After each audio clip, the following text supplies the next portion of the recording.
মানে কাউন্সিলর কাজ সময় দিতে পারছি না, ওই জন্য দিয়ে দিলাম। চাপ ছিল কি না, চোখে জল কেন হঠাৎ করে? এতদিন করলাম ওই জন্য। দক্ষিণ দিনাজপুরের গঙ্গারামপুর পৌরসভার রাজনৈতিক মহলে চাঞ্চল্য। মঙ্গলবার দুপুরে গঙ্গারামপুর পৌরসভার একাধিক কাউন্সিলর পদ থেকে ইস্তফা দিলেন। জানা গিয়েছে এদিন প্রায় 9 জন কাউন্সিলর একে একে গঙ্গারামপুর পৌরসভার এক্সিকিউটিভ অফিসারের কাছে পদত্যাগপত্র জমা দেন। প্রথমে 6 থেকে 7 জন কাউন্সিলর পদত্যাগপত্র জমা দিতে গঙ্গারামপুর মহকুমা শাসকের দপ্তরে পৌঁছন। তবে কোনো প্রশাসনিক জটিলতার কারণে শেষ পর্যন্ত তারা গঙ্গারামপুর পৌরসভায় ফিরে এসে এক্সিকিউটিভ অফিসারের কাছে পদত্যাগপত্র জমা দেন। পদত্যাগের কারণ হিসেবে কেউ শারীরিক অসুস্থতার কথা উল্লেখ করেছেন, আবার কেউ সাংসারিক সমস্যার কথা জানিয়েছেন।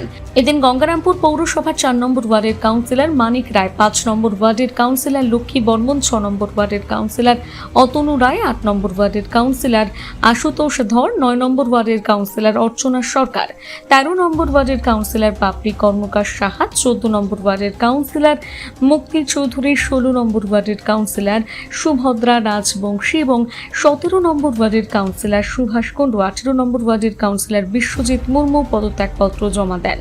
এই বিষয়ে 17 নম্বর ওয়ার্ডের কাউন্সিলর সুভাষ কুণ্ডু বলেন, পৌরসভার কাউন্সিলর তো আমি আজকে এখানে রিজাইন দিলাম। কেন, কি জন্য দিলেন রিজাইনটা? দিলাম পৌরসভাতে আমি ঠিক মতন কাজ করতে পারছিলাম না, শারীরিক অবস্থা আমার খুব খারাপ।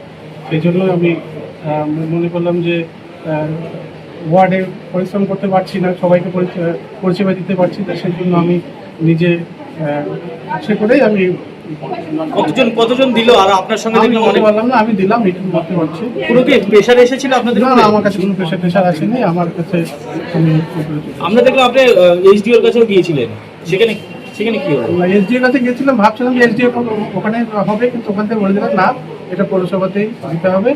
সেই জন্য পৌরসভাতেই আসলাম, পৌরসভাতে দিলাম। সেই জন্য না, সেটার জন্য এটা একটা টোটালটা এটা আমার আলাদা ব্যাপার। এটা আমার শারীরিক অবস্থা ভালো না, বেশ কিছুদিন ধরে আমি অসুস্থ আছি। হ্যাঁ, ওয়ার্ডে ঠিক মতো পরিশ্রম করতে পারছি না, সেই জন্য আমি আপনাদের এই বিষয়টা কি চেয়ারম্যান স্যার জানেন? চেয়ারম্যান সাহেব জানেন, আমি ব্যক্তিগতভাবে ফোন করিনি, তবে উনি জানেন ব্যাপারগুলো না।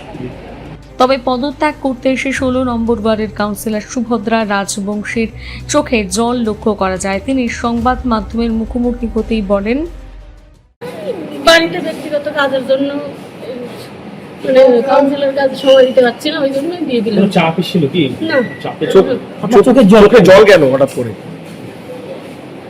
আবেগে করে, মানে আবেগপ্রবণ দেখা যাচ্ছে আপনাকে, কেন? এতদিন করলাম ওই জন্য। সূত্রের খবর, আরও একাধিক কাউন্সিলর পদত্যাগ করতে পারেন। এই বিষয়ে গঙ্গারামপুর টাউন বিজেপি সভাপতি বৃন্দাবন ঘোষ বলেন, আমরা সরকারি যে প্রকল্প চলছে জনকল্যাণ শিবির, সেই শিবির নিয়ে গত 2 দিন ধরে খুব ব্যস্ততার মধ্যে রয়েছি। গোটা রাজ্য জুড়ে তো চলছেই, সঙ্গে গঙ্গারামপুরে শহরে ব্যাপক সাড়া আমরা 2 দিন ধরে পেয়েছি মানুষের কাছে।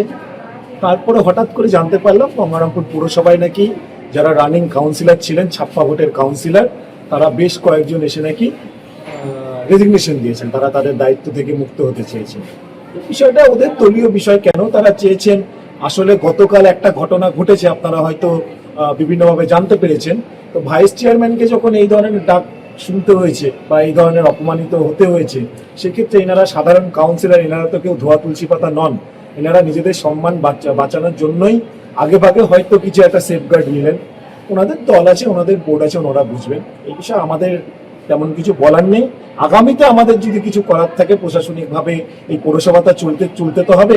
কারণ এখন অব্দি আমি যা শুনতে পেরেছি 8 জন জমা দিয়েছেন, 1 জন পরলোকগামী হয়েছেন, তো 9 জন তো চলেই গেল।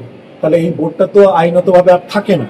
তো আমরাও আইনের সঙ্গে আমাদের দলের সঙ্গে উপর মহলে কথাবার্তা বলবো। এই পৌরসভাকে তো মানুষের কাজটা তো করতে হবে, মানুষের পরিষেবায় তাকে তো ব্যাহত করা যাবে না।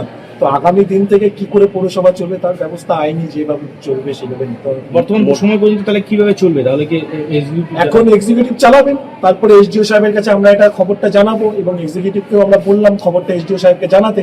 তারপরে আইন মাফিক যেভাবে চলা উচিত। তবে আমি এটুকু আশ্বস্ত করতে পারি, সাধারণ মানুষের পরিষেবা কোনো রকম ব্যাহত হবে না, বা ব্যাহত যদি হয় পরিষেবার জন্য আমরা সর্বদা তৎপর। আমাদের সঙ্গে ডিরেক্টলি যোগাযোগ করতে পারেন যদি কোনো রকম সমস্যায় তারা। গঙ্গারামপুর থেকে বিশেষ প্রতিবেদন, নিউজ টুডে।